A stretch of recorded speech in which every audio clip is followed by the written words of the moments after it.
नमस्कार, स्वागत है आप सभी का लाइव 24 में और मैं हूं आप सबके साथ दिशा कटारिया। शुरुआत करते हैं आज की बड़ी खबरों से। किसान बिल के विरोध में पूरे देश में राजनीतिक दलों ने भारत बंद का आह्वान किया था, जिसमें विपक्षी दलों ने पूरी ताकत झोंक दी, तो वहीं सरकार ने भी भारत बंद को लेकर अपनी तैयारी की थी। जहां झांसी में सुबह से ही बाजार खुले पाए गए, तो वहीं पुलिस ने बाजारों में सुरक्षा व्यवस्था मुस्तैद की थी। इसी के साथ झांसी खजुराहो राजमार्ग पर अम्बेडकर चौराहा पहुंचकर किसानों ने एसडीएम को ज्ञापन सौंपकर कृषि बिल को वापस लेने की मांग की, तो वहीं झांसी में बंद का असर बेअसर साबित हुआ। जो दिल्ली में धरना चल रहा है, दिल्ली में बैठे हैं किसान, वो चाहते जो कानून बनाया गया है एक किसान विरोधी है, इसको सरकार वापस ले। किसानों को बेफजूली में परेशान कर रही है, बेचारे बैठे हुए हैं वहाँ पर। हम चाहते हैं इस कानून को वापस ले करके किसान हित में कानून बनाए, जिससे हम लोगों को लाभ हो। आज 20 का गेहूं का रेट है, 13 का मंडियों में खरीदा जा रहा है। एमपी वाले चाहते एमपी में जा करके भी कहते पूरे देश में बिकेगा, हमारा माल तो एमपी में नहीं बिक पा रहा है। एक दिन माननीय मुख्यमंत्री शिवराज सिंह चौहान का बयान था, उन्होंने कहा हम यहाँ पर किसी का माल नहीं लेंगे, वो लेते भी नहीं है। वहाँ पर वहाँ के कागज लगाए जाते हैं, तो ये अफवाहें हैं। हम चाहते हैं किसान का जो रेट है उसके अनुसार खरीद हो, ये चाहते हैं। और किसानों के लेकर पूरे भारत में आंदोलन है, हम लोग भी कर रहे हैं। इन लोगों की बात भी, किसान का दुगना करेंगे हम, किसान की आमदनी दुगना ही करेंगे। इसके अलावा आमदनी घट रही है, आज प्रतिदिन घट रही है।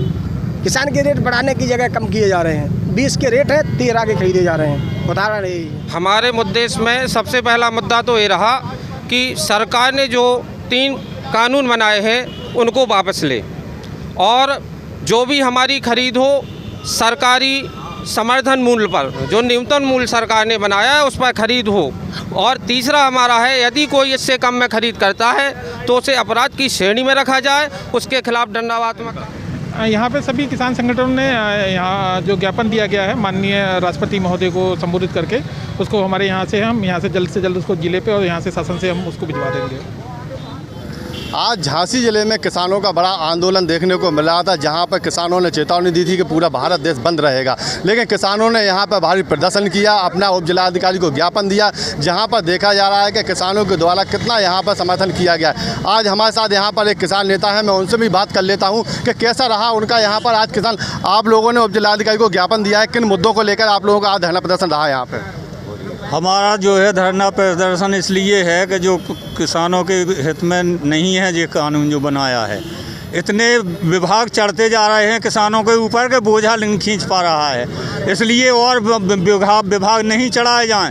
मैं चाहता हूं कि कोई भी किसान के ऊपर भी विभाग नहीं चढ़ाए जाएं, ना कोई सरकारें नई आती हैं और नए विभाग चढ़ते जाते हैं, नए कानून, नए किराए, नए नियम चढ़ते जाते हैं और कर चढ़ते जाते हैं, जो कर के बोझों से हम किसान दबते चले जा रहे हैं, दरअसल को धराशायी होते चले जा रहे हैं। ऐसी स्थिति में आप लोग सब हमारी मदद करें, हमारे किसान भाइयों की मदद करें। कर्मचारी हों, चाहे अधिकारी हों, चाहे सरकार हो, सबसे हमारी यही मांग है कि हम लोगों को देखा जाए, हम लोगों को बचाया जाए। केंद्र सरकार ने जो कृषि विधेयक बिल पास किया है, इसका आप कितना समर्थन करते हैं? हम इसका समर्थन नहीं करते हैं। ये बिल हमारा काला बिल है, ये हम लोगों को नुकसानदायक है। हम कोई भी प्रकार का और कार्यालय नहीं चाहते हैं अपने ऊपर, ना आइंदा हम कार्यालय बनने देंगे। तो किसानों का कहना है कि यहाँ पे पूर्ण तरीके से जो केंद्र सरकार ने जो कृषि विधेयक बिल पास किया था उसका पूर्ण तरीके से विरोध कर रहे हैं। एक हमारे यहाँ पर और किसान नेता खड़े हैं। दादा किसान, मैं आपसे पूछना चाहूँगा कि किसानों को इससे कितना लाभ होता है, कितना नुकसान होता है? बहुत नुकसान है साहब, ना बुढ़िया में पानी को साधन, ना किसी को साधन, झूठ बछूक सब छुट्टा फिर रहे। और जो है कि हमारे यहाँ पानी लाइट की कोई साधन नहीं है। सरकार की तरफ से जो योजनाएं लाई जा रही हैं किसानों के लिए, क्या नीचे बढ़ के किसानों को इससे फायदा हो रहा है? कोई फायदा नहीं है साहब इससे हमें। हम ना लाइट आई, ना फुगा है, ना भाव या वो बिल तो पहला लेके पहुँच जाओ। बिल तो लाइट नहीं है, बिल के लाने से आदमी पहुँच जाओ। लाइट बिल्कुल आ रही है, वो बिल के लाने हाईवे पहुँच जाते के बिल ले आओ। हम कहाँ से दे रहे बिल, कहाँ से हम? केंद्र सरकार की तरफ से जो भी योजनाएं लाई जा रही हैं उसका पूर्ण तरीके से यहाँ के जो किसान हैं वो झांसी जिले में पूर्ण तरीके से इसका विरोध कर रहे हैं। झांसी से लाइव 24 धर्मेंद्र सिंह परियार। उन्नाव के बांगरपुर के सिरदरपुर में गांव में दबंगों ने कुएं पर अपना कब्जा कर उसको पटवाने का काम शुरू कर दिया, तो अधिकतर ग्रामीण इसके विरोध में आ गए, जिसके चलते अब गांव में पुलिस को बुलाया गया। तो वहीं मौके पर पहुंची पुलिस के साथ दबंगों ने अभद्रता की। इतना ही नहीं, पत्रकारों के साथ भी दबंगों ने गाली गलौज कर अभद्रता की और पत्रकारों का अपमान किया। इसी को लेकर अब पत्रकारों ने कार्रवाई के लिए जिले के पुलिस अधीक्षक से मामले को संज्ञान में लेकर कार्रवाई की बात को कहा है। सीतापुर के खैराबाद में महर्षि लक्ष्मण दास उदासीन आश्रम में बजरंग मुनि द्वारा संत समाज की बैठक आहूत की गई, जिसमें मौजूद संत समाज ने प्रशासन से उनको सुरक्षा प्रदान किए जाने की मांग उठाई। तो वहीं बैठक में जगत गुरु देवेंद्रानंद जी महाराज ने अध्यक्षता की। तो बजरंग मुनि ने बैठक को संबोधित करते हुए कहा, उनके 600 वर्ष प्राचीन ऐतिहासिक भुइया ताली तीर्थ का जीर्णोद्धार विगत कई महीनों से चल रहा है, जिसमें अभी काफी कार्य शेष है। ऐसे अराजक तत्वों द्वारा यहाँ बाधा पैदा की जा रही है। तो वहीं भू माफियाओं की नजर यहाँ की जमीन पर भी है, जिसके चलते संतों की सुरक्षा की यहाँ बात उठाई गई। इसी के साथ राष्ट्रीय महासचिव अखाड़ा के संतोष दास ने पूरे देश में हुई साधुओं की हत्या पर सरकार से सुरक्षा प्रदान करने की बात को कहा।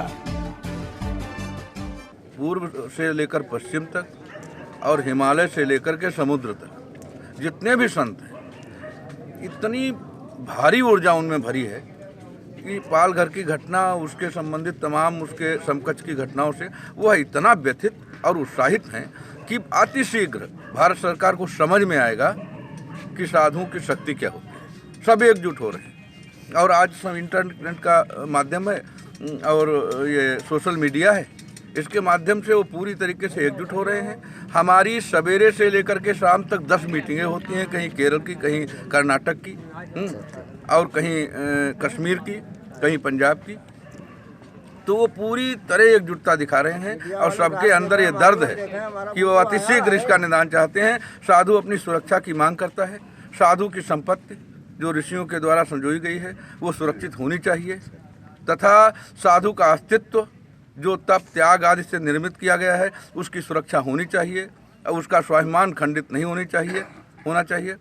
ये हमारी मांग है और अतिशीघ्र हमारे भारत का जो सर्वोच्च प्रशासन है उसके सामने रखी भी गई है और हम इसके लिए आंदोलन भी करेंगे, क्रांति भी करेंगे। सारा साधु समाज एकजुट होकर के एक मंच से हुंकार भरेगा और उस प्रशासन का विरोध करेगा, उस सरकार का विरोध करेगा जो साधु के साथ, साधु की सुरक्षा के साथ, उसकी अस्मिता के साथ खड़ी नहीं रहेगी।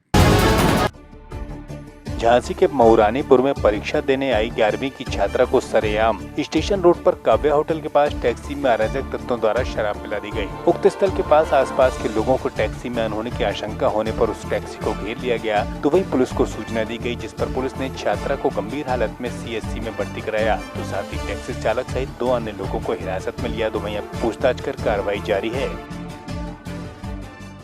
हम घर से आए थे तो हम ऑटो से आए थे, क्योंकि हमें बस मिली नहीं थी, इसीलिए हम ऑटो से आए थे। तो जो रेलवे फाटक है वहाँ पर उतर गए थे। वहाँ से आए तो हम लेट हो गए थे, इसीलिए हम ऑटो में बैठ गए थे जो बस स्टैंड है, बस स्टैंड से थोड़ी दूर यानी कि पीछे ही। वहाँ से बैठ गए तो हम जिसके साथ यानी कि जिसकी ऑटो में बैठे थे उसको यानी कि हम पहले से जानते थे। तुम बैठ गए, फिर उन्होंने कहा दीदी एक काम करो, आप थोड़ा सा पानी पी लो। तो हमने कहा हमें नहीं पीना है पानी, हम क्यों पिए पानी, क्योंकि हम किसी की चीज़ भी और यानी पानी वगैरह पीते नहीं हैं, इसीलिए हमने नहीं पिया। फिर उन्होंने कहा कि पी लो थोड़ा सा, तो हमने पी लिया। फिर उसके बाद हमें पता ही नहीं कि हमारे साथ कहाँ गए हम, क्या हुआ, यानी कि हम आधी बोतल पी गए थे, क्योंकि हमें थोड़ी बहुत प्यास लगी थी, इसीलिए हमने पी लिया।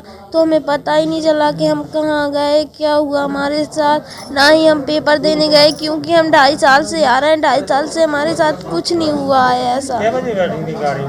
हम गाड़ी में ये तो हमें पता नहीं कि हम कितने बजे बैठे थे, क्योंकि मोबाइल रखे थे हम, यानी कि जो किट होती है ना पेनों की, उसमें रखे थे हम। सर जी स्कूल आई थी, पेपर था सर इसका, पेपर देने आई थी। लड़की पेपर दे के लौटी तो किसी रास्ते में किसी गुंडों ने इसको छेंक लिया है और इसको गाड़ी में बिठा कर दारू पिला के और काव्या होटल के सामने डालने लगे। वहाँ पर आदमियों ने कहा कि इस लड़की को यहाँ पर क्यों डाल रहे हैं। बोले मेरी तो बहन है ये। बोले नहीं तुम्हारी बहन नहीं है, झूठ बोल रहे थे। बोले नहीं मेरी बहन है। तो उसको पकड़ा सर, फिर उसको थाने ले गए। तो उसको थाने में गाड़ी जमा कर ली। लड़की को थाने वालों ने यहाँ CHC हॉस्पिटल भेज दिया।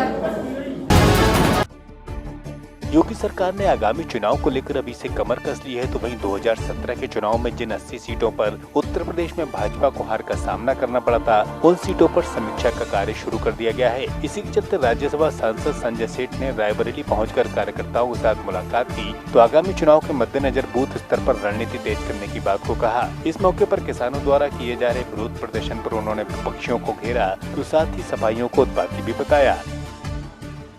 हमारे संगठन ने इस बार ये फैसला लिया है कि जो 82 सीटें हम लोग उत्तर प्रदेश में हारे थे, तो उनके कारणों को जानने के लिए, वहाँ के कार्यकर्ताओं को ऊर्जा प्रदान करने के लिए और उन क्षेत्रों में फिर से अपने भारतीय जनता पार्टी की सीटों को जिताने के लिए हम लोगों को ये कार्यक्रम दिया गया है कि आप इन विधानसभा क्षेत्रों में जाएं और 2022 की जीत को सुनिश्चित करने का प्रोग्राम करें। तो क्या में कौन सी विधानसभा सीटें मिली हैं आपको? रायबरेली में कौन सी विधानसभा? मुझे रायबरेली सदर की ये मिली है। यहाँ की इस सीट के जिम्मेदारी मुझे दी गई है और ये बहुत महत्वपूर्ण सीट है।